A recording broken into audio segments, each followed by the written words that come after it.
Hello दोस्तों, क्रेडोज IAS में आप सभी का स्वागत है। चलिए प्रारंभ करते हैं। आज बिहार विशेष में हम बिहार की नदियां और विभिन्न नदी घाटी परियोजनाओं के बारे में चर्चा करने वाले हैं। सबसे पहले कल की अगर आपने कक्षा देखी होगी तो वहां पर एक चीज मैंने आपको बताया था कि गंगा नदी जो है वो बिहार को दो भागों में बांटती हैं, उत्तरी बिहार और दक्षिणी बिहार। तो आज हम जब नदियों के बारे में पढ़ना प्रारंभ करेंगे तो आज नदियों के बारे में थोड़ी डिटेल में पढ़ेंगे। कल तो हमने केवल नदियों के बारे में एक परिचय ले लिया था, कौन सी नदी कहां से निकल रही है कौन सी नदी सदा नीरा है, कौन सी नदी केवल वर्षा काल में बहती है। आज हम उस नदी के बारे में, उस नदी से संबंधित कुछ महत्वपूर्ण अन्य तथ्यों को देखेंगे जो आपकी प्रारंभिक परीक्षा में निश्चित रूप से पूछा जाता है, एक प्रश्न तय होता है आना।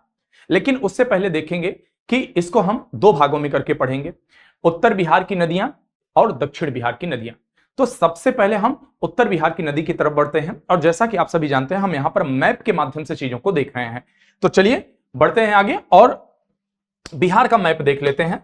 सबसे पहले मैं आपको एक बार रिकॉल कराना चाहूंगा जो सीमावर्ती जिले हैं, क्योंकि कल की कक्षा में हमने कराया था, लेकिन एक बार रिकॉल हो जाएगा तो आपको काफी आसान हो जाएगा परीक्षा में। सबसे अगर हम उत्तरी जिले की बात कर रहे हैं तो कौन सा जिला आ रहा है आपका? पश्चिमी चंपारण आ रहा है। आप देख सकते हैं इस जिले की जो सीमा है वह नेपाल के साथ भी लगती है और उत्तर प्रदेश के साथ भी लगती है। सबसे जो पश्चिमी जिले के नाम पर आता है वो आपका कैमूर आता है जो उत्तर प्रदेश के साथ लगता है। रोहतास की बात करें तो यह उत्तर प्रदेश और झारखंड दोनों से लगता है।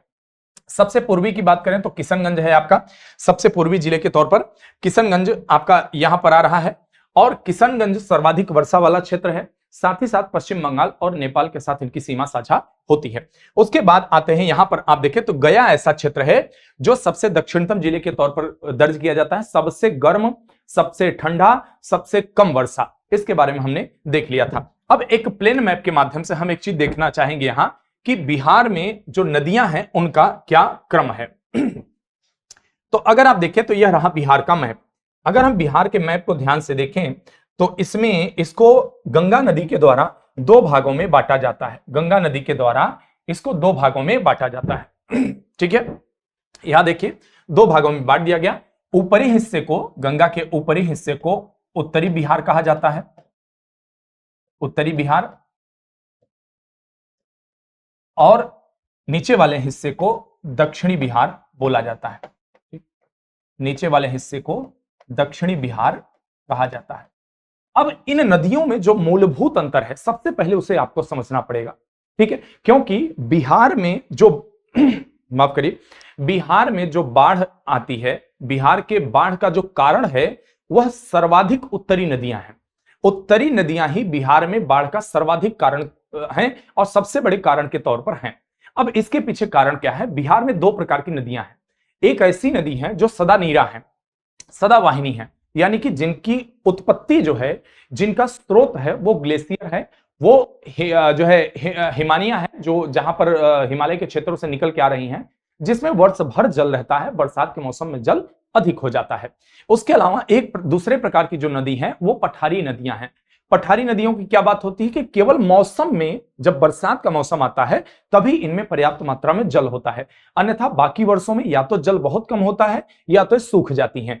तो दक्षिण बिहार की जो नदियां हैं इनसे बिहार को ज्यादा खतरा नहीं होता, ज्यादा नुकसान नहीं होता, लेकिन जो उत्तर की नदियां हैं इनसे ज्यादा खतरा, ज्यादा नुकसान होता है। अब हम सबसे पहले उत्तरी बिहार की नदियों के बारे में देखेंगे। उद्गम स्थान, मुहाना, कुल लंबाई, बिहार में लंबाई, बिहार के जिलों से गुजरती हैं, ये सारी चीजें एक एक करके देखेंगे। तो सबसे पहले जो उत्तर बिहार की हमें नदियों को देखना है, कौन कौन सी नदियों को देखना है हमें उत्तर बिहार में? उत्तर बिहार में सबसे पहले हमें घाघरा को देखना है। कल हमने देखा था घाघरा को, जिसे यूपी में सरयू के नाम से भी जाना जाता है, और यह उत्तर प्रदेश और बिहार के कुछ क्षेत्र की सीमा भी निर्धारण करती है। उसके अलावा आपकी अगली नदी आती है महत्वपूर्ण, गंडक। गंडक आती है महत्वपूर्ण नदी। उसके बाद आती है आपकी बूढ़ी गंडक, ठीक है, उसके बाद बूढ़ी गंडक आती है। उसके बाद कौन सी नदी आती है आपकी? बागमती, बागमती नदी आती है। उसके बाद कौन सी नदी आती है आपकी? कोसी, ठीक है, बागमती के बाद आपकी कोसी आती है। उसके बाद कौन सी आती है आपकी? महानंदा, ठीक है, महानंदा। ये महत्वपूर्ण नदियां। अच्छा हाँ, बागमती के बाद एक और नदी लिख लीजिए, कमला। इस सहायक नदी है, कमला महत्वपूर्ण तो उतनी नहीं है, लेकिन हाँ अब क्रम में देख रहे हैं तो इसे भी देख लेते हैं, क्या चला जाएगा। ठीक है, तो ये उत्तरी बिहार की महत्वपूर्ण नदियां हैं, हम पहले इन्हीं पर चर्चा करेंगे। उसके बाद दक्षिणी बिहार की नदियां भी हैं कुछ। दक्षिणी बिहार में कौन कौन सी नदियां आती हैं, जैसे अजय, अजय, किऊल, ठीक है, अजय, किऊल। ध्यान रखिएगा, अजय सबसे पूर्वी नदियों के तौर पे हमने कल देखा था, सबसे पूर्वी नदी के तौर पर। उसके बाद किऊल आती है, उसके बाद फाल्गु, फाल्गु, उसके बाद सकरी, ठीक है, क्यू, अजय, किऊल, फाल्गु, सकरी, घाघर, पुनपुन, एक अलग नदी है घाघर, ठीक है, पुनपुन, पुनपुन, सोन, ठीक है, पुनपुन और सोन, ये क्या है, ये दक्षिण बिहार की नदी है। एक और नदी आती है जिसे अपवित्र नदी कहा जाता है, उत्तर प्रदेश से इसका जो है स्रोत, वो कौन सी नदी है, कर्मनासा, ठीक है, कर्मनासा, एक यह भी नदी है। ठीक है, तो ये रही उत्तर बिहार और दक्षिण बिहार की नदियां। अब सबसे पहले जो हम प्रारंभ करने वाले हैं, कहां से शुरू करेंगे, हम शुरू करने वाले हैं उत्तर बिहार की नदियों से। ठीक है, तो उत्तर बिहार की कौन कौन सी नदी हैं उनके बारे में अब देखिए, ये मैप बना हुआ है पहले से, तो आप एक चीज ध्यान रखिएगा कि आपको एक समझ बनती चलेगी। ठीक है, एक समझ बनती चलेगी कि कौन से डिस्ट्रिक्ट से कौन सी नदी जा रही है। ठीक, तो पहले हम उत्तर बिहार की प्रमुख नदियां, उत्तर बिहार की प्रमुख नदियां। एक चीज आप लोग मान के चलें कि एक क्वेश्चन तय है कि आपको यहां से मिलने वाला है आपकी परीक्षा में, तो ये चीज आप मान के चलें कि इसको बड़े ध्यान से पढ़ें। ठीक है, तो सबसे पहले हम क्या देखेंगे, हालांकि मानक ही नदी को पहले देख लेते हैं जो बिहार को बांटती है, तो सबसे पहले हम किसे देखने वाले हैं, गंगा। ठीक है, उत्तर भारत की सबसे महत्वपूर्ण नदी, ठीक है, गंगा नदी, ना केवल बिहार के लिए बल्कि आप देखेंगे तो उत्तर प्रदेश की भी एक जीवन रेखा के तौर पर है। इसके अलावा बंगाल में भी इसका एक बड़ा क्षेत्र कवर होता है। ठीक है, इनकी उत्पत्ति की अगर बात करें तो उत्पत्ति कौन सा है, उत्पत्ति कहां है, गंगोत्री। ठीक है, गंगोत्री उत्पत्ति माना जाता है, गंगोत्री इनका उद्गम स्थल है। ठीक है, पेन चेंज कर देते हैं थोड़ा सा, दिखने में भी अच्छा लगेगा। ठीक है, ठीक है, सॉरी। तो गंगोत्री जो है, गंगोत्री जो है वह उद्गम स्थल है, ठीक है, जहां से इनकी उत्पत्ति होती है। गंगोत्री उत्तराखंड राज्य में स्थित है, कहां पे, उत्तराखंड। ठीक है, उत्तराखंड राज्य में गंगोत्री ग्लेशियर है और इसी से गंगा जी की उत्पत्ति हुई है। ठीक, उसके अलावा मुहाना, यानी कि नदी समाप्त कहां होती है, मुहाना यानी कि नदी कहां समाप्त, कहां वो सागर में जाके मिल रही है, तो कहां पे, बंगाल की खाड़ी में, ध्यान रखिए। ठीक है, बंगाल की खाड़ी में ये नदी शामिल है, बंगाल की खाड़ी, बंगाल की खाड़ी में संगम। ठीक है, बंगाल की खाड़ी में जाकर मिल जाती हैं, संगम हो जाता है इनका। अब एक प्रश्न और जो कभी कभी आपके परीक्षा में पूछा जाता है, वह प्रश्न होता है कि इनकी लंबाई कितनी है, टोटल लंबाई कितनी है गंगा जी की, तो बहुत आसान है याद करना, 2 5 2 5। ठीक है, 2 बार 2 5, आप 2 बार 2 2 बार 5, 2 5 2 5, 2525 किलोमीटर क्या है, इनकी लंबाई है, जो इनका बहाव क्षेत्र है। ठीक है, अब एक प्रश्न और आपसे पूछा जाता है, वो पूछा जाता है कि बिहार में लंबाई कितनी है। 2525 किलोमीटर तो पूरा हो गया और बिहार की 483 किलोमीटर हो ही गई, तो अब उसी में 2525 को आपको निकालना है, तो कितना पड़ रहा है, बिहार में जो इनकी लंबाई आ रही है 445 किलोमीटर। कितना, बिहार में लंबाई 445 किलोमीटर, 445 किलोमीटर क्षेत्र में ये बिहार में बहती हैं। और एक प्रश्न एक्स्ट्रा और बनेगा जो जरूरी है, बिहार के कितने जिलों से गंगा जी गुजरती हैं, बिहार के कितने जिलों से, तो आप लोग बताओ कमेंट करके, आप लोग भी बताते रहा करिए। बिहार के 12 जिलों से, बिहार के 12 जिलों से ये गुजरती हैं, 12 जिलों से, ठीक है। बिहार के 12 जिलों से गुजरती हैं। बिहार में प्रवेश करने वाला, यानी कि जब गंगा जी बिहार में प्रवेश कर रहे हैं तो किस जिले से प्रवेश कर रही हैं? तो बिहार में एक जिला है बक्सर, आप सभी लोग जानते होंगे, अब कल की क्लास अगर देखे हैं तो जरूर जानते हैं, बक्सर जिला है। और बक्सर में ही एक चौसा नामक स्थान है, एक चौसा नामक स्थान है, यहां पर गंगा जी बिहार में प्रवेश करती हैं। चौसा युद्ध शेरशाह सूरी और हुमायूं के बीच हुआ था, यह भी काफी प्रसिद्ध स्थल है चौसा। तो यहां पर यह बिहार में प्रवेश करती हैं। तो आशा करता हूं गंगा जी से संबंधित इतने तथ्य आप बड़े आसानी के साथ याद कर लेंगे। अब जो दूसरी महत्वपूर्ण नदी आती है, जो दूसरी महत्वपूर्ण नदी है वो कौन सी हो जाएंगी? वो हो जाएगी आपकी घाघरा, ठीक है। कौन सी नदी? घाघरा। जो महत्वपूर्ण नदियां हैं केवल उसी पर चर्चा करेंगे, अनावश्यक समय व्यर्थ नहीं, क्योंकि समय हमारे पास बचा नहीं है, ठीक है। अगर आप देखें तो आपके पास ले देके 40-40 दिन का समय है, इसलिए उतने चीजों पे फोकस किया जाए जहां पर केवल हमारा काम चल जाए, ठीक है। तो उद्गम स्थल कहां पे है घाघरा का? नेपाल में है, ठीक है। नेपाल में नाम्या, ठीक है। नाम्या, कहीं कहीं आपको नांग्या भी मिलेगा, ध्यान रखें नाम्या ही देखना है, ठीक है। क्या? नाम्या। नाम्या नामक स्थान नेपाल, नेपाल, ठीक है। ये क्या है? ये उद्गम स्थल है, ठीक है, उद्गम स्थल है, ठीक है। और उत्तर प्रदेश में इस नदी को क्या बोला जाता है? उत्तर प्रदेश में इसी को सरयू कहा जाता है, उत्तर प्रदेश में सरयू कहा जाता है। और ये जो है छपरा के निकट, ठीक है, छपरा के निकट गंगा में संगम हो जाता है, छपरा के निकट गंगा में इनका संगम हो जाता है। ये दोनों चीजें महत्वपूर्ण हैं, कहां से प्रवेश करती हैं, किस जिले से, कहां पर इनका संगम होता है। और उत्तर प्रदेश के पूर्वी हिस्से में ये बाढ़ का कारण बनती है, ठीक है। तो उत्तर प्रदेश के पूर्वी हिस्से में, यहां आप इस चीज को मेंशन कर सकते हैं,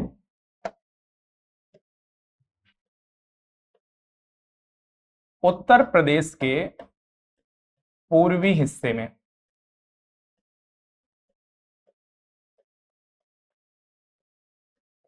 हिस्से में बाढ़ का कारण, बाढ़ के लिए जिम्मेदार हैं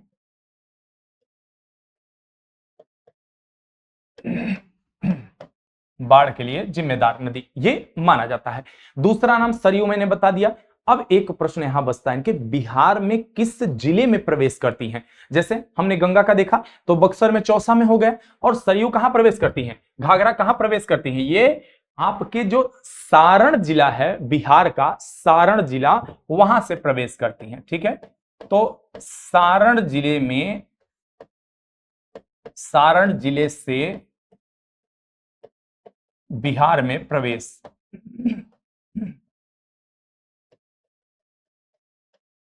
सारण से बिहार में इनका प्रवेश होता है। और बिहार में इसकी लंबाई कितनी है सरयू नदी की? क्योंकि हमने गंगा का भी देख लिया, बाकी सारी नदियों का देखेंगे तो इनकी लंबाई कितनी है? 83 किलोमीटर, ठीक है। 83 किलोमीटर कुल इनकी लंबाई है बिहार में। तो ये जो है घाघरा नदी के संदर्भ में जो भी परीक्षा में पूछा जा सकता है वो मैंने यहां आपको बता दिया, ठीक है। अब आगे बढ़ते हैं, अगली नदी को हम देख लेते हैं, गंडक को, गंडक का देख लेते हैं। गंडक थोड़ा सा बड़े उसमें चाहिए तो इसलिए नया पेज ले लेते हैं।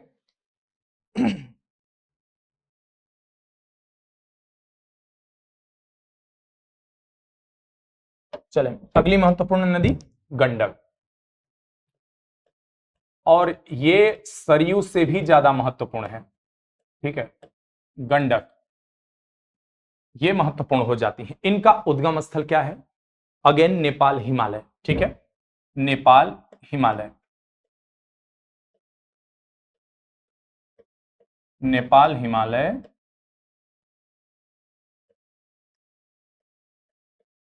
उद्गम, ठीक है। इनका उद्गम नेपाल हिमालय को माना जाता है। संगम कहां है? तो ये गंगा नदी में सोनपुर में एक पहलेजा घाट है, ठीक है। सोनपुर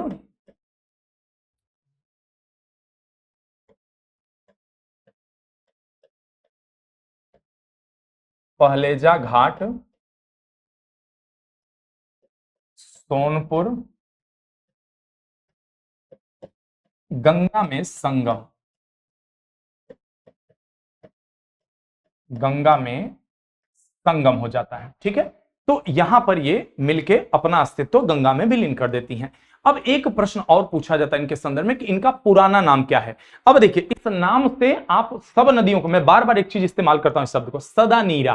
ठीक है, नेपाल से आ रही हैं, हिमालयी नदियां हैं, सदानीरा हैं, सदावाहिनी हैं। ठीक है, तो आप इनका एक पुराना नाम, ठीक है, पुराना नाम क्या है?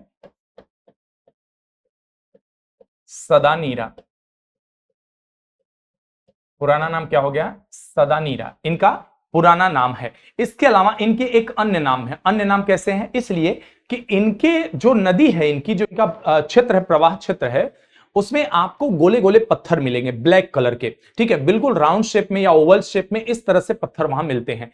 और उन पत्थर पे एक बहुत शानदार सुंदर कभी कभी धारी देखने को मिलती है, कभी गोल्डन धारी देखने को मिलती है, कभी सुनहला कलर, कुछ भी देखने को मिलता है।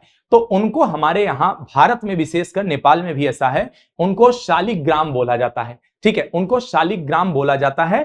तो ये शालिग्राम जो मिलते हैं वो सदानीरा में ही मिलते हैं। ठीक है, तो शालिग्राम, और ये भगवान विष्णु के अवतार के रूप में इनकी पूजा होती है। शालिग्राम भी बोला जाता है और नारायणी भी बोला जाता है नदी के रूप में इन्हें। ठीक है, नारायणी, नारायणी। ठीक, तो ये दोनों चीजें अगर आपके परीक्षा में आ जाएं तो यह आप जान लीजिएगा कि यहां पर आपको गंडक नदी के बारे में बताना है। अब वाल्मीकि, क्योंकि ये क्या था कि बहुत बड़ी मात्रा में जल आती थी बिहार में, तो इसलिए ये बाढ़ का कारण बनती थी। तो इस कारण से वाल्मीकि नगर में बैराज एक बना दिया गया। ठीक है, ठीक, तो वाल्मीकि नगर में एक बैराज है इन पर। ठीक है,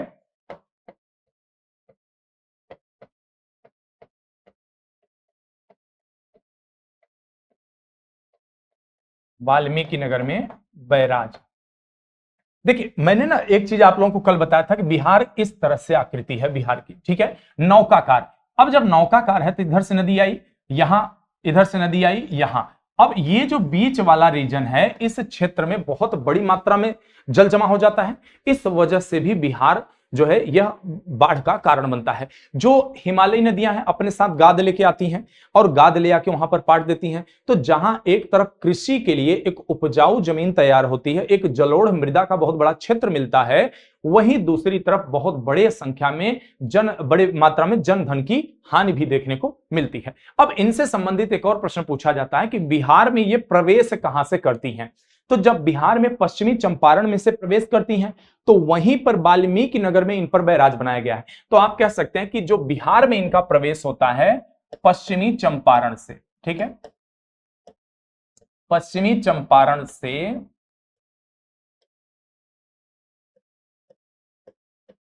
बिहार में प्रवेश।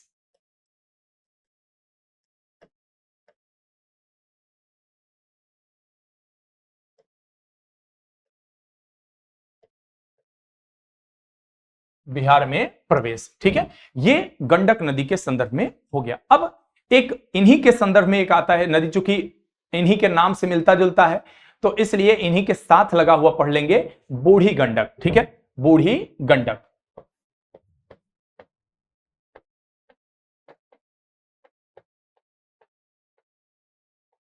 बूढ़ी गंडक। बूढ़ी गंडक के बारे में देखें, उनकी उत्पत्ति कहां हुई है? चौतरबा नामक स्थान से। सोमेश्वर पहाड़ी, सोमेश्वर पहाड़ी कल हमने पढ़ा था। पश्चिमी चंपारण का जो ऊपरी हिस्सा है वह सोमेश्वर पहाड़ी का है, जो नेपाल और भारत के बीच में या बिहार के बीच में एक प्राकृतिक सीमा का निर्धारण करता है। ठीक है, सोमेश्वर पहाड़ी, और वहीं चौतरबा नामक स्थान से। ठीक है, चौतरबा, सोमेश्वर पहाड़ी,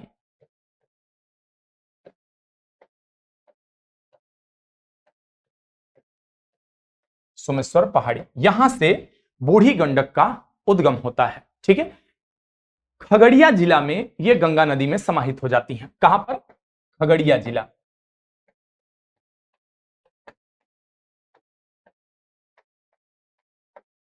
गंगा में संगम, गंगा में इनका संगम हो जाता है। और ये जो बिहार में बहती हैं, जब ये चौतरबा से निकलती हैं और बिहार में प्रवेश करती हैं खगड़िया जिले से, तो उसके बाद खगड़िया जिले में संगम हो जाता है चौतरबा में, जब ये वहां से उद्गम आगे होता है इनका, तो ये 320 किलोमीटर बिहार में बहती हैं। कितना? 320 किलोमीटर।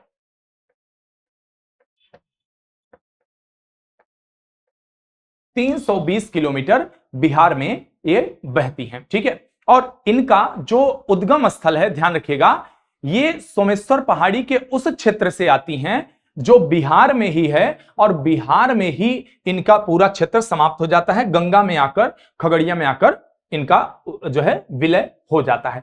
अगली जो नदी आती है महत्वपूर्ण, वो कौन सी आती है?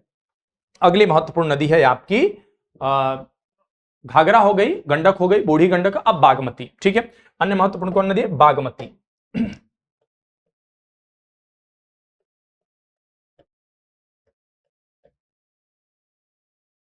बागमती आ गई, ठीक। अब बागमती का भी उद्गम स्थान कहां है? नेपाल है, अगेन, ठीक है, नेपाल है। अब इन नदियों में आप देखेंगे ज्यादातर जो उत्तर की नदियां हैं, उत्तर बिहार की सारी ये नेपाल से ही निकल रही हैं। अभी हमने जो पीछे पढ़ा इनको छोड़ दीजिए, तो इसके अलावा, ठीक है। तो बागमती को हम देख रहे हैं। अब ये जो है नदी, ये कहां से निकल रही है? ये नेपाल से निकल रही है, और नेपाल में भी एक शिवपुरी श्रेणी है। नेपाल में ही एक पर्वत श्रृंखला है, शिवपुरी श्रेणी।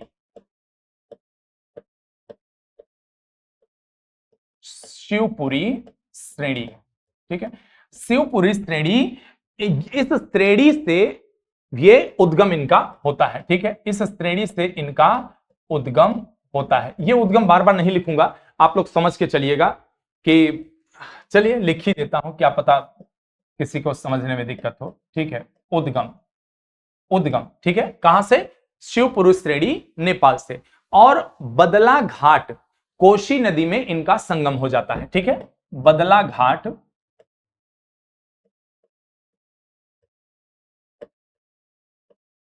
कोसी में संगम,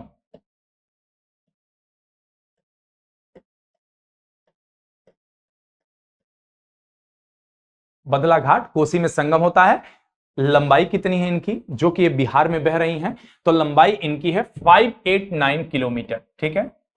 589 किलोमीटर, कुल मिला के कितना? 589 किलोमीटर ये बिहार में प्रवाहित होती हैं। अगली जो महत्वपूर्ण नदी आती है वो कौन सी है? अगली महत्वपूर्ण नदी आपकी बागमती हो गई, कमला, ठीक है। अगली महत्वपूर्ण नदी कमला।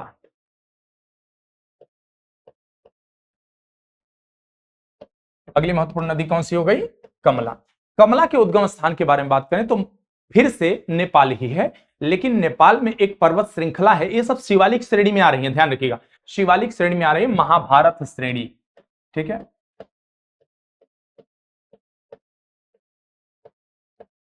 महाभारत श्रेणी, नेपाल।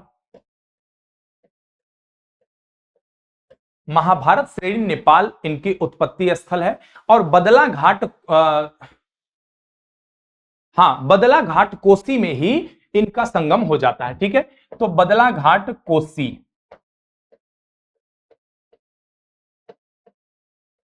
बदला घाट कोसी में संगम।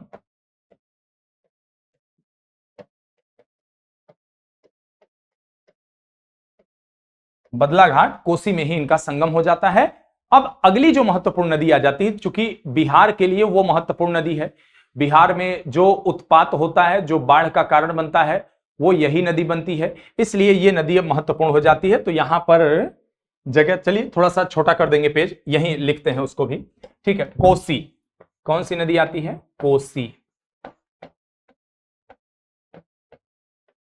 कोसी, ठीक है। आप बताइए, इसे एक और उपनाम बोला जाता है बिहार के संदर्भ में, आप कमेंट करके बताइए, फिर आगे तो मैं बता ही रहा हूं, ठीक है। गोसाईनाथ नामक स्थान है, गोसाईनाथ नामक स्थान से इसकी उत्पत्ति होती है, ठीक है।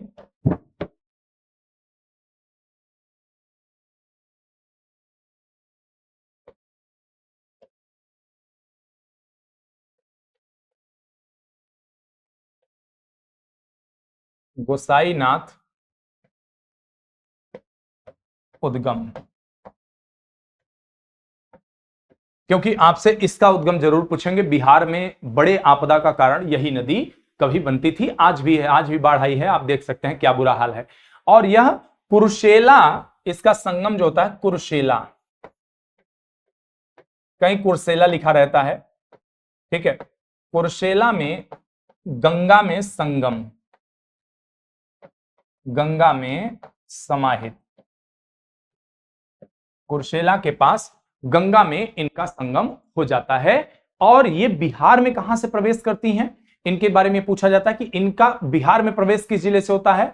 तो सीतामढ़ी जो जिला है आपका, नेपाल से सटा हुआ जो जिले हैं जिनके बारे में बताया था, तो सीतामढ़ी जिले से,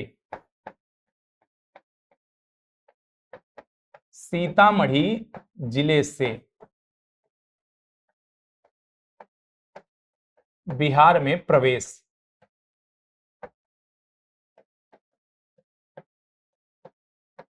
देखिए, अगर आप बिहार का एक जनरल मैप ऐसे देखें इस तरह से,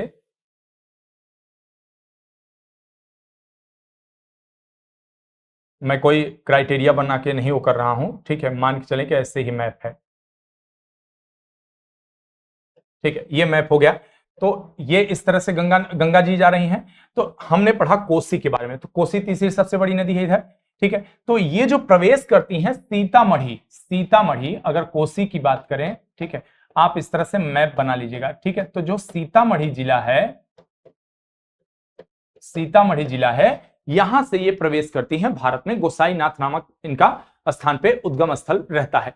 उत्तरी बिहार की ये सबसे लंबी नदी 120 किलोमीटर, ठीक है, उत्तरी बिहार की सबसे 120 किलोमीटर ये बहती हैं।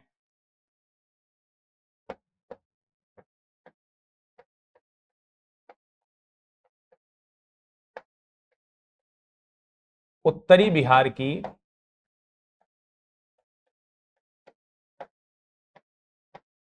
सबसे लंबी नदी,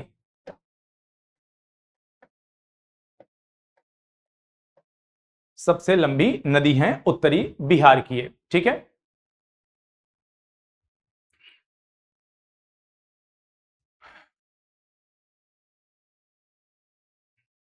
चलें अब अगला देखते हैं, महानंदा के बारे में देख लेते हैं, ठीक है। महानंदा,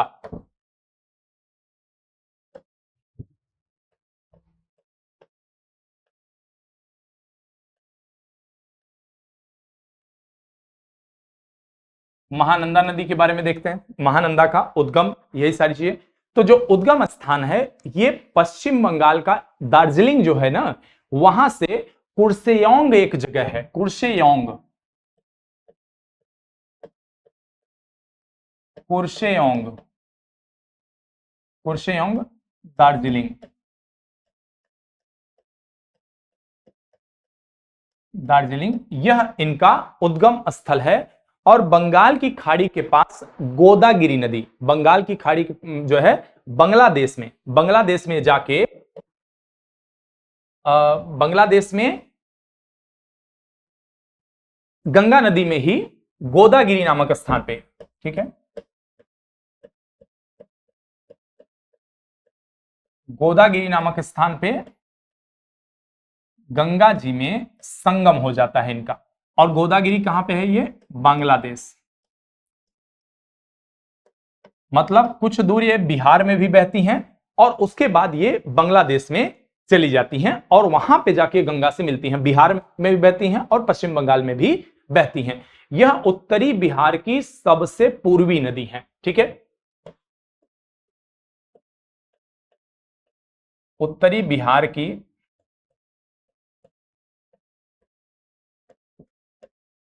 सबसे पूर्वी नदी,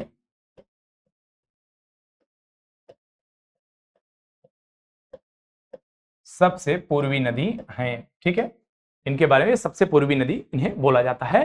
यह गंगा में, जैसे आपसे ये भी प्रश्न पूछा गया, कौन सी नदी बाएं से मिल रही है गंगा में, कौन सी नदी दाएं से मिल रही है। तो ये प्रश्न आपके, जब आप भारत का भूगोल पढ़ते हैं तो भी ये प्रश्न पूछा जा सकता है। जैसे पूछ लेंगे गंगा की कौन सी बाएं से सहायक नदी है, या कौन सी नदी जमुना की सहायक नदी है, कौन सी नदी नहीं है, ऐसे प्रश्न भी आपसे पूछे जाते हैं। तो ये गंगा में बाएं से मिलने वाली अंतिम नदी है। क्योंकि देखिए, जैसे ये आपका बिहार हो गया, ठीक है,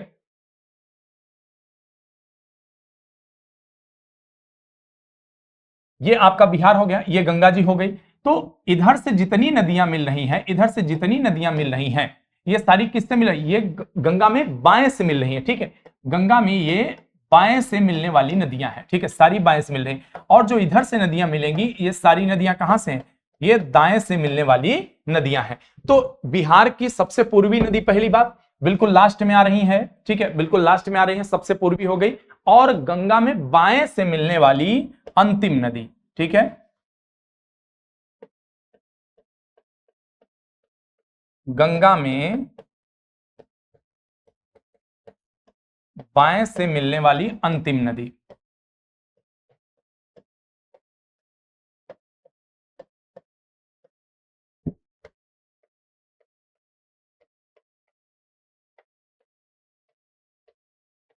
ये बाएं से मिलने वाली अंतिम नदी के रूप में शामिल की जाती है। अब एक चीज और इनके साथ ऐड होना जरूरी है, अभी बाकी है, कि बिहार में किस जिले में प्रवेश करती हैं।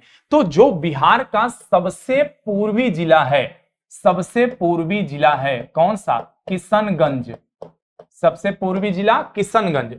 तो आप यहां इसे मेंशन करेंगे कि बिहार में किशनगंज जिले से, किशनगंज जिले से, किशनगंज जिले से बिहार में प्रवेश,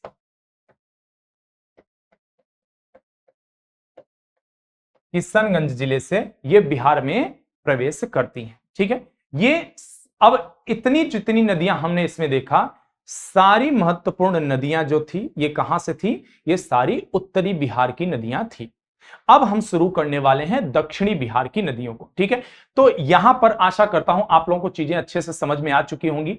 तो चलिए शुरू करते हैं दक्षिण बिहार की महत्वपूर्ण नदियों को। जब दक्षिण बिहार की महत्वपूर्ण नदियों के बारे में बात करते हैं, तो सबसे पहली जो महत्वपूर्ण नदी हमारी शामिल होगी, हम पश्चिम से बढ़ेंगे, पश्चिम से पूरब की तरफ, तो सोन नदी, ठीक है। सबसे महत्वपूर्ण नदी कौन सी आएगी? सोन नदी।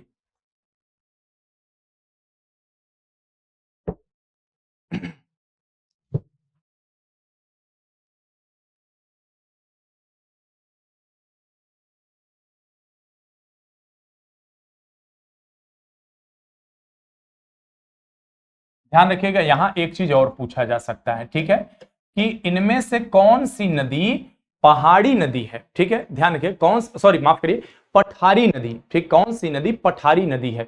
तो अब जितनी नदियां हम पढ़ेंगे दक्षिण बिहार की, अधिकतर नदियां पठारी नदियां हैं। इस बात को मत भूलिएगा आप, क्योंकि यही इस तरह से प्रश्न पूछ लेगा, फिर आप कंफ्यूजिया जाओगे, फिर दिक्कत हो जाएगी, ठीक है। तो चले, पहली नदी कौन सी हम शुरुआत करते हैं? सोन नदी, ठीक है। पहली नदी सोन नदी। और अगर आप कल वाली क्लास किए हैं तो बड़े आसानी के साथ माइंड मैप तैयार होगा, नदी कहां से निकलती है, कहां प्रवेश करती है, ठीक है। अगर इसके उद्गम स्थल के बारे में बात करें तो यह मध्य प्रदेश से निकलती है। मध्य प्रदेश में जो अमरकंटक की पहाड़ी है वहां पर, वहां से ये नदी निकलती है। अमरकंटक से दो नदियां निकलती हैं, एक नर्मदा और एक सोन नदी। नर्मदा जहां पश्चिम की तरफ चली जाती है, वहीं दूसरी तरफ पूरब की तरफ बढ़ते हुए सोन नदी बिहार में चली जाती है। तो आप इसे कहें उद्गम स्थल के बारे में अगर हम बात करें तो उद्गम स्थल कहां है? उद्गम अमरकंटक की पहाड़ी। आप केवल अमरकंटक जानते रहें, इतना भी काफी होगा। अमरकंटक और अनूपपुर, सॉरी अनूपपुर मध्य प्रदेश, अनूपपुर मध्य प्रदेश इनका उद्गम स्थल है। अगर संगम की बात करें, कहां पर किस नदी से मिलती हैं, तो पटना में मनेर गांव, ठीक है।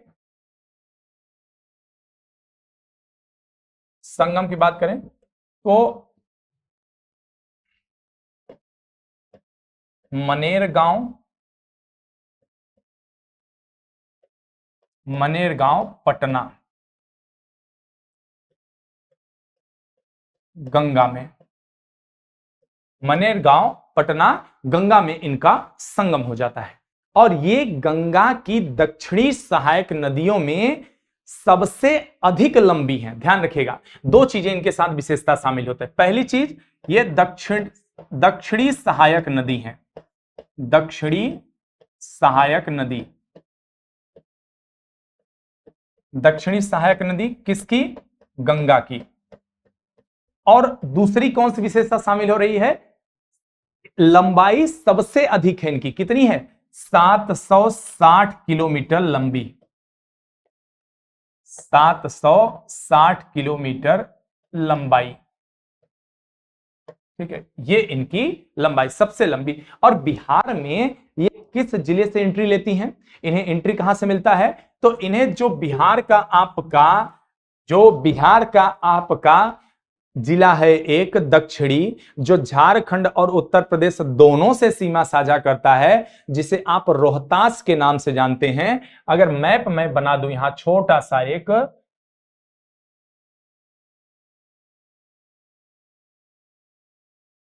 तो ये जो आपका एक प्यारा जिला है, यहां एक आपका प्यारा सा जिला है जिसे आप कहते हो रोहतास। ठीक है, जिसे आप रोहतास कहते हो, यहां पर ये प्रवेश करती हैं। तो रोहतास जिले से बिहार में प्रवेश। ठीक है, रोहतास जिले से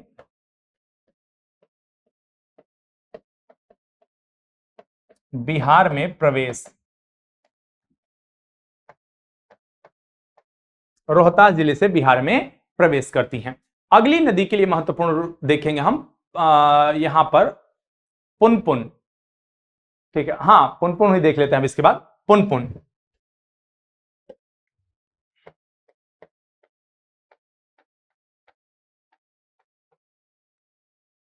पुनपुन नदी। ठीक है, पुनपुन नदी की बात करें तो इनका कहां है? झारखंड। ठीक है, कल मैंने मैप बना के दिखाया था आपको कौन सी नदी कहां से आई, तो कल वाले नोट्स को जरूर रेफरेंस के तौर पर रखिएगा।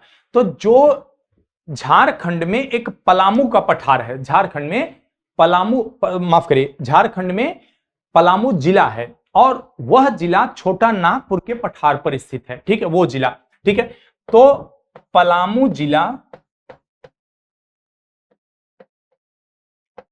जिला है और छोटा नागपुर का पठार। नागपुर पठार, यहां से इनका उद्गम होता है। ठीक है, पुनपुन नदी का यहां से उद्गम होता है, और फतुहा के निकट पटना के फतुहा के निकट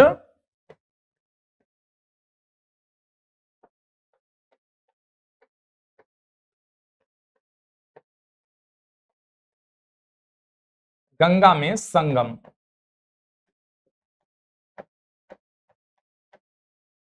गंगा में इनका संगम हो जाता है। कहां पर?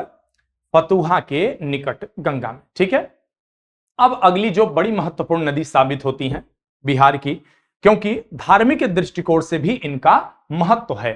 चाहे वह हम बौद्ध धर्म की बात करें, चाहे हम हिंदू धर्म की बात करें, दोनों धर्मों में इस नदी का बड़ा पवित्रतम स्थान है। ठीक है, तो चलिए अगली जो महत्वपूर्ण हमारी नदी आने वाली है वो कौन सी आने वाली है? फाल्गु नदी। ठीक है, तो चलिए फाल्गु नदी का जोरदार स्वागत किया जाए।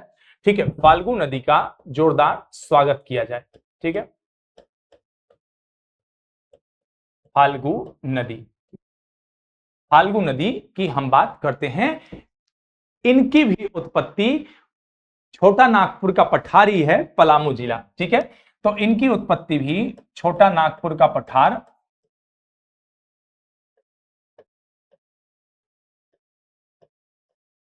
छोटा नागपुर पठार, पलामू जिला, पलामू जिला झारखंड। पलामू जिला झारखंड। संगम स्थान ये पुनपुन नदी में मिल जाती हैं। ठीक है, ये जाकर पुनपुन नदी में मिल जाती हैं, तो पुनपुन नदी में संगम, पुनपुन नदी में संगम।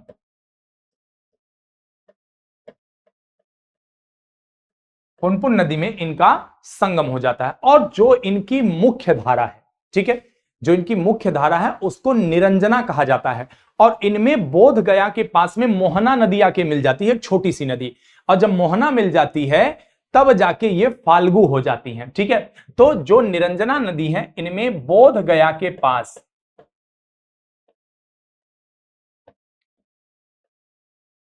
बोध गया के पास मोहना की एक धारा का संगम।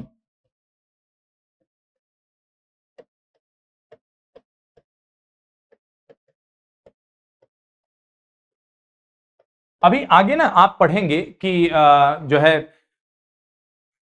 अच्छा हाँ देखिए यहां ना एक चीज और लिखना था, निरंजना।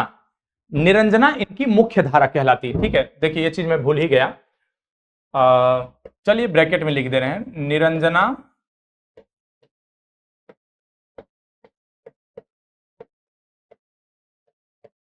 इनकी मुख्य धारा है।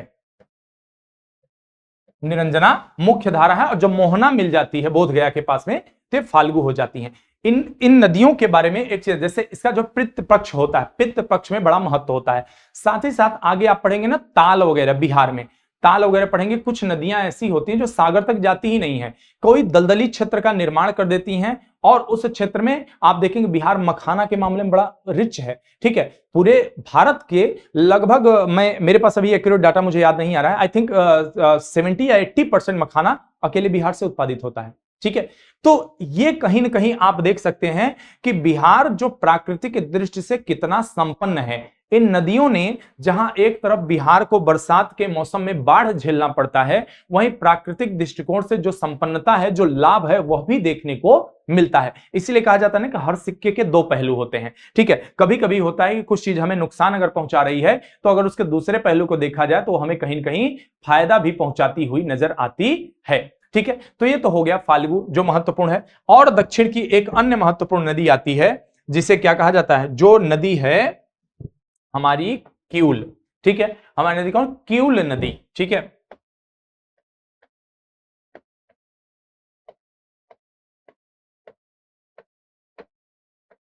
क्यूल नदी। क्यूल नदी का भी जो उद्गम स्थल है क्यूल नदी का, वो कहां पे है, क्यूल नदी का उद्गम स्थल गिरिडीह, फिर झारखंड आ गया। गिरिडीह तीसरी नाम की एक पहाड़ी है, गिरिडीह। ठीक है, गिरिडीह तीसरी पहाड़ी नाम ही है इसका। ठीक है, तीसरी पहाड़ी, झारखंड। ये इसका उद्गम स्थल इस नदी का। और यह सूरजगढ़ा, ठीक है, सूरजगढ़ा नामक एक स्थान है जो बिहार के लखीसराय में है। ठीक है, बिहार के लखीसराय,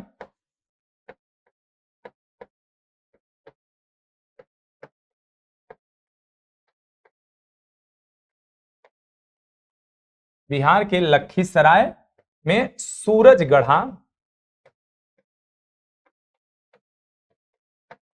गंगा में संगम।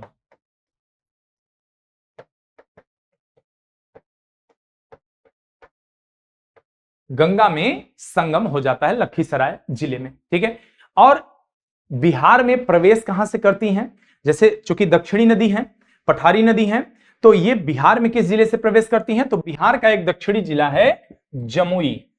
ठीक है, जमुई, जमुई जिले से बिहार में प्रवेश करती हैं,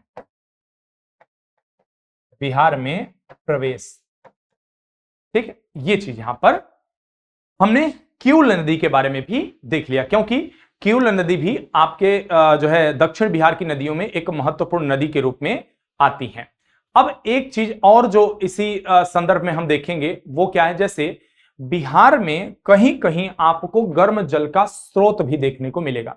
आपसे प्रश्न पूछा जाता है, जैसे ब्रह्म कुंड हुआ, सूर्य कुंड हुआ, नानक कुंड हुआ, ये अलग अलग जो है कुंड हैं जो अन्य राज्यों में स्थित हैं। जैसे आपको राजगीर में बात करें, राजगीर, मुंगेर, ठीक है, इसमें राजगीर और मुंगेर, इनमें दो बहुत बड़े बड़े कुंड हैं। जैसे राजगीर में बात करें ब्रह्म कुंड है, मुंगेर में बात करें तो सीता कुंड। ठीक है, ये अलग अलग कुंड है, तो इनके बारे में देख लेते हैं। तो सबसे पहले राजगीर के बारे में बात करते हैं। राजगीर में कौन कौन से कुंड स्थित हैं, तो यहां पर राजगीर में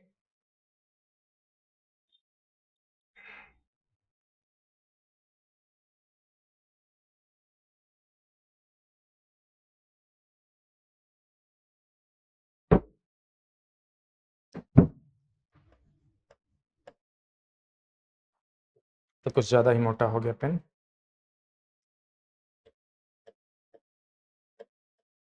गर्म जल के स्रोत,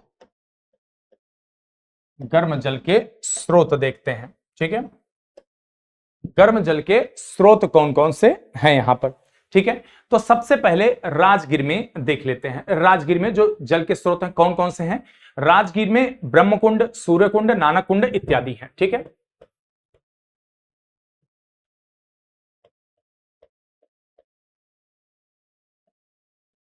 राजगीर। ठीक है, ठीक, राजगीर में आपको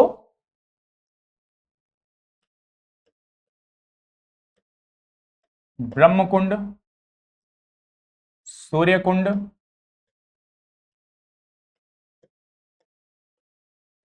ऋषिकुंड,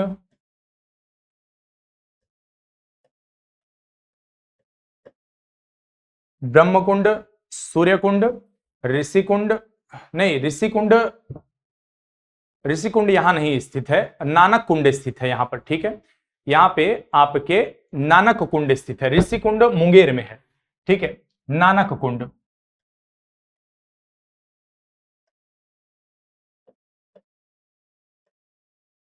ब्रह्मकुंड, सूर्यकुंड, नानक कुंड और गोमुख और मुखदुम कुंड। ठीक है, गोमुख और मुखदुम, मुखदुम कुंड। ठीक है, ये सारे के सारे कहां स्थित हैं, ये सारे के सारे राजगीर में स्थित हैं, राजगीर में स्थित हैं। जो ये गर्म जल के स्रोत हैं, इनसे क्या होता है, इनसे गर्म जल निकलता रहता है हमेशा। कहा जाता है कि जो इनका स्रोत होता है या तो ऐसे होते हैं कि जैसे जो मृत या सुषुप्त ज्वालामुखी हैं उनके तक इस जल स्रोत का पहुंच होता है, या फिर इनमें सल्फर वगैरह बड़ी मात्रा में पाया जाता है।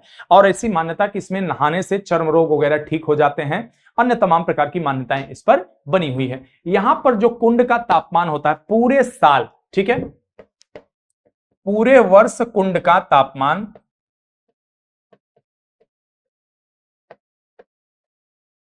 कुंड के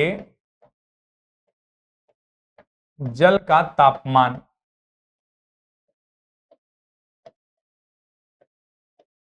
70 डिग्री सेल्सियस बना रहता है। ठीक है, इससे अधिक ही रहता है, मतलब मान चले कि इससे अधिक लगभग बना रहता है। उसके अलावा कुछ अन्य महत्वपूर्ण कुंड उनको भी यहीं देख लेते हैं जो मुंगेर में है।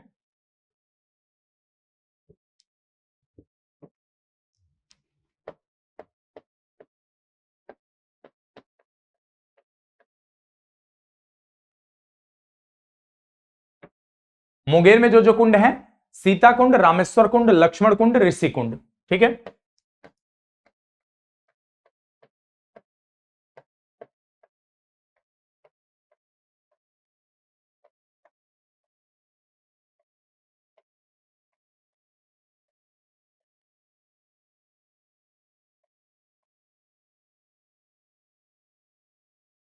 सीता कुंड, रामेश्वर कुंड, ऋषि कुंड और लक्ष्मण कुंड।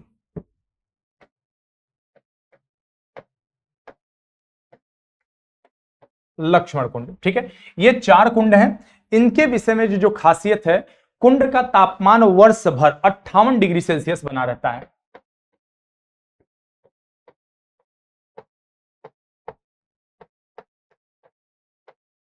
तापमान वर्ष भर 58 डिग्री सेल्सियस बना रहता है,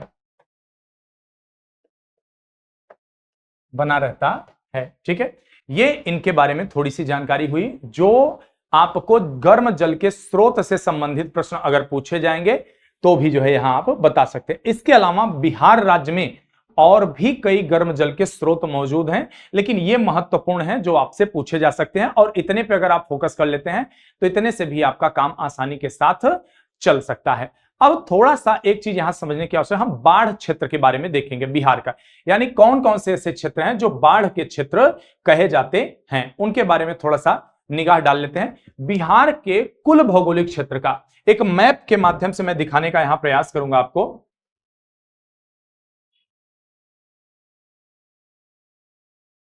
इस मैप को आप देखिए। इस मैप में आप देखेंगे तो जो आपका बाढ़ प्रभावित क्षेत्र है, बाढ़ प्रभावित क्षेत्र कुल 2/3, ठीक है, 2/3 क्षेत्र जो है क्षेत्रफल वो बाढ़ प्रभावित है, बाढ़ प्रभावित है। 2/3 क्षेत्रफल बिहार का जो पूरा है उसका 2/3 बाढ़ से प्रभावित क्षेत्र है। और इसमें उत्तरी भाग में जो हिमालय से आने वाली नदियां हैं वो मुख्य कारण है, मैं पहले ही आपको बता चुका हूं। वहीं जो दक्षिण भाग में वर्षा होने के कारण नदियां बाढ़ का कारण कभी कभार बनती हैं, ठीक है। मतलब दक्षिण में पठारी क्षेत्रों में भी बही, तो भाई पठारी क्षेत्रों में तो पूरी तरह से पानी, पठारी क्षेत्र है तो उसमें तो पानी जो है लगेगा नहीं, वो भी आ जाता है, तो यह भी एक कारण बन जाती हैं साथ में। लेकिन ज्यादातर जो जिम्मेदार होती हैं वो उत्तरी नदियां होती हैं। इसी कारण से आप जानते हो कोसी नदी है, कोसी को बिहार का शोक कहा जाता है। कोसी को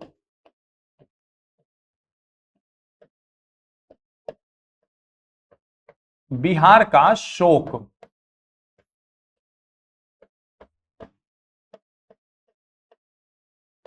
बिहार का शोक कहा जाता है, ठीक है। कोसी को बिहार का शोक बोला जाता है, क्यों? इसी वजह से क्योंकि इसमें अत्यधिक मात्रा में गाद आता है और बरसात के मौसम में अत्यधिक मात्रा में जल आता है। 1975 में पटना में बाढ़ के बाद गंगा तटबंध का निर्माण हुआ। कब? 1975 में। 1975 में गंगा तटबंध,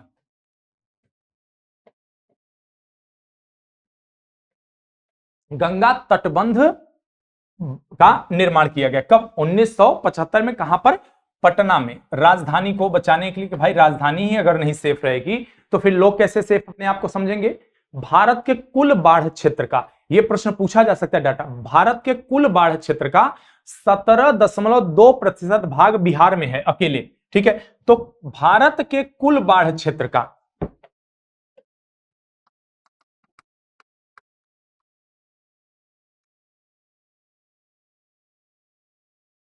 17.2% क्या है? कुल बाढ़ क्षेत्र का 17.2% क्षेत्रफल बिहार से है, बिहार का है, ठीक है। तो यह एक सामान्य डाटा रहा जो बिहार के बाढ़ प्रभावित क्षेत्र के बारे में हमें फैक्चुअल इंफॉर्मेशन दे रहा है, क्योंकि इससे भी प्रश्न आपके पूछे जा सकते हैं। यहां पे अगर आप थोड़ा सा देखना चाहें तो देखिए कौन कौन से क्षेत्र ऐसे हैं जो बिहार बाढ़ से ज्यादा प्रभावित हैं, यानी कि जो हम क्षेत्रफल की बात कर रहे हैं 2/3 का, तो कौन कौन से क्षेत्र हैं। तो आप अगर देखें तो पूर्वी चंपारण से आप शुरू करिए, ठीक है। पटना से लेते हुए, पटना से यहां लेते हुए ये आपका वैशाली, मुजफ्फरपुर, ये सब लेते हुए वैशाली, मुजफ्फरपुर, पूर्वी चंपारण, ये जो लगा हुआ नेपाल से क्षेत्र है इसको भी कवर करते हुए सुपौल, अररिया, मतलब कभी कभार अररिया में नहीं आता क्योंकि अररिया एक ऊंचा क्षेत्र बन जाता है, वहां पे कोई ऐसी नदी खास, मेन चीज कोसी है, कोसी ज्यादा प्रभावित कर देती है क्षेत्र को। उसके बाद यहां से मधेपुरा, ये जो एरिया है मधेपुरा से होते हुए यहां खगड़िया से होते हुए बेगूसराय, भागलपुर भी इसमें लपेट जाता है, शामिल हो जाता है। ये पूरा क्षेत्र है भागलपुर, खगड़िया और इधर आपका बेगूसराय और पटना का तो है ही, समस्तीपुर और वैशाली, ये क्षेत्र ऐसे हैं जो बाढ़ प्रभावित क्षेत्र में शामिल होते हैं।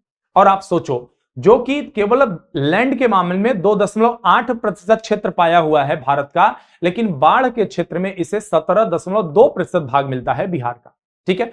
तो यह एक बिहार के, लेकिन अच्छी बात है बिहार का अब जो प्रशासन है, बिहार की जो सरकार है, बिहार की जनता है, उसने इस चीज को गंभीरता से लेते हुए सरकार का सहयोग किया और सरकार ने इस पर काफी हद तक काम किया है, काफी हद तक नियंत्रण कर लिया है। लेकिन प्राकृतिक आपदाओं पर नियंत्रण कर पाना किसी भी मनुष्य के लिए संभव नहीं है। आप उसके प्रभावशीलता को थोड़ा सा कम कर सकते हैं, उससे जो जनधन की हानि होती है उसको घटा सकते हैं, लेकिन उस पर आप नियंत्रण हासिल नहीं कर सकते। नदियां अपना मार्ग बनाए हुए जो है सदियों से बह रही हैं और उसी मार्ग पर वो बहती रहेंगी। अगर आप उनके मार्ग में छेड़खानी करेंगे तो जाहिर सी बात है उसका खामियाजा सबको भुगतना पड़ता है। तो इसी के साथ आज की कक्षा हम यही समाप्त करते हैं। आशा करता हूं आप सबको पसंद आया होगा। प्लीज अगर आप चाहते हैं कि इस तरह की चीजें कंटिन्यू रहें तो प्लीज ज्यादा से ज्यादा शेयर करिए, चैनल को अगर पसंद आया सब्सक्राइब करिए। साथ ही साथ परीक्षा में समय कम बचा है, आपका सहयोग, हमारा सहयोग आपकी सफलता का कारण बन सकता है। तो मिलते हैं अगली क्लास में, तब तक के लिए ढेर सारा धन्यवाद और शुभकामनाएं।